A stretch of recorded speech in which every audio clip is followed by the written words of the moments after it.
ओ मोर अति आदरर छोट बड़ भाई और भौणी माने आज आम कहीं एकत्रित होइछे ताहा समस्त को अल्प बहुत जणाथिबो से विषय रे मते किछि कहबाकू सुयोग मिलथिबार मु निजकू धन्य मने करूछि। आज हेउछि नवेम्बर मास 14 तारिख। आज समस्त भारत वर्ष रे आज पालन करा जाउछि आम प्रथम प्रधानमंत्री पंडित जवाहरलाल नेहरू जन्म वार्षिक। आज दिन आम समस्त अति आनंद और गुरुत्वपूर्ण दिवस।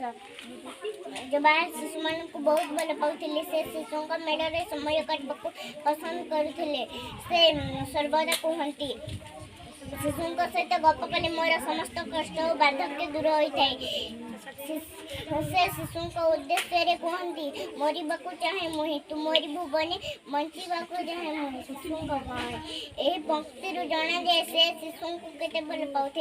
आज शिशु आसंता कालीर भविष्य शिशु हूँ देशर अमूल्य संपद। शिशु हसिले दुनिया हसब एक बुझी पारी नेहरू जन्मदिन टी शिशु दिवस रूपे पालन करने होते।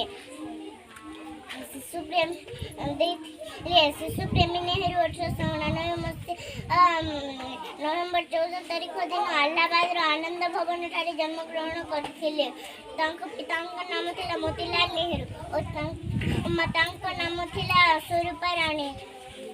जवाहरलाल नेहरू 1964 मसीहा में 27 तारिख प्राण त्याग करथिले। मोर वक्तव्य शेष कर।